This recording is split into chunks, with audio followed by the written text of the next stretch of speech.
பொண்ணுங்க 2 பேரும் ரொம்ப தங்கமானவங்க. ஆனா சாதாரண மிடில் கிளாஸ் ஃபேமிலி தான். அப்பா ஈபில வேலை பார்க்கறாரு. அவருக்கு ஒரே ஒரு பொண்ணு தான். ஆனா அப்பா அம்மா இல்லாத அவர் அண்ணன் பொண்ண அவர் பொண்ணா வளர்த்துக்கிட்டு இருக்காரு. அவ தான் அக்கா. அவங்க 2 பேர் ஜாதகமும் என்கிட்ட இருக்கு, பாக்குறீங்களா? சரி கொடுங்க.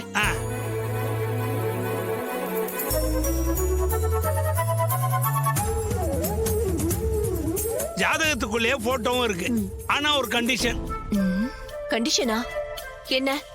அவங்க வீட்டு சின்ன பொண்ணு முதல்ல மாப்பிள்ளைய பார்த்து பேசணுமா, அதுக்கப்புறம் ஜாதகம் பார்க்கலாம்னு கண்டிஷன் போடுறாங்க. கிழிஞ்சது போ. இந்த கண்டிஷனுக்கு சுபத்ரா கண்டிப்பா ஒத்துக்க மாட்டா. இது என்ன புது பழக்கம்? நீங்க அவங்க கிட்ட சரியா சொல்லலையா? ஜாதகம் பார்க்காம பொருத்தம் பார்க்காம நாங்க பொண்ணு பார்க்க மாட்டோம் அப்படின்னு. அதெல்லாம் சரியா வராது. இந்த சம்மந்தம் தேவையில்ல. அப்பாடா, சுபத்ரா கோவமாயிட்டா. புரோக்கர் ஜாதகத்தை எடுத்துக்கிட்டு ஓட போறான்.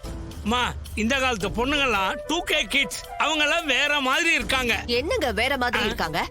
அம்மா, அவர் சொல்றதும் சரிதான். இப்பெல்லாம் பொண்ணு மாப்பிளையும் பாத்துக்கிட்டதுக்கு அப்புறம் தான் நெக்ஸ்ட் ஸ்டெப் எடுத்து வைக்கிறாங்க. மாப்பிள்ளை எப்படி இருக்காருன்னு பாக்க பொண்ணுக்கும் ஆசை இருக்கும்ல. அது இருக்குண்டி. ஆனா ஜாதகம் பொருந்த வேணாமா? அம்மா, உன்னோட பிரியாரிட்டி வேற, அந்த பொண்ணுங்களோட பிரியாரிட்டி வேற. உனக்கு ஜாதகம் முக்கியம்னா அவளுக்கு அவளை கட்டிக்க போறவன் எப்படிப்பட்ட ஆளுன்னு முக்கியம்.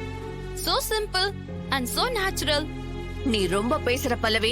நான் பேசுறது லாஜிக்மா. இப்ப நீ ஜாதகத்தை பார்த்துட்டு ஒருவேளை பொருந்துச்சுன்னா கட்டிக்கன்னு பிரஷர் கொடுப்பீங்கல்ல. அப்ப அவங்க ஒரு டெசிஷன் எடுக்கணும்ல. அதனாலதான் அவங்க முதல்லயே மாப்பிளைய பார்க்கணும்னு நினைக்கிறாங்க. சுபத்ரா, பல்லவி சொல்றதும் கரெக்ட் தாமா. கல்யாணத்துக்கு முன்னாடி பொண்ணு மாப்பிள்ளை பார்க்கணும்னு நினைக்கிறது தப்பு இல்லையே. நமக்கு தான் அக்கா தங்கச்சி ஜாதகம் கிடைச்சிருக்கு, அப்புறம் என்ன? இல்லங்க, பல்லவி சின்ன பொண்ணு, அவளுக்கு புரியல. உங்களுக்கு கூடவா?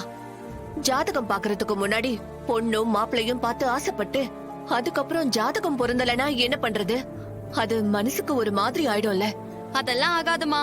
இப்பெல்லாம் பிரேக்கப் பண்ண 4வது நாளே அடுத்த பையனை பார்க்க ஆரம்பிச்சிடுறாங்க. இதுக்கெல்லாம் யாரும் அலட்டிக்க மாட்டாங்கம்மா. பல்லவி, போதும். நாங்க பேசிக்கிட்டு இருக்கோம்ல, நீ அமைதியாரு.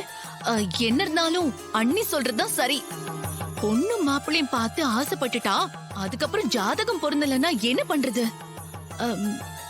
அது மட்டும் இல்லாம இந்த மாதிரி கண்டிஷன் போடுற பொண்ணுங்க எல்லாம் சரி வராது.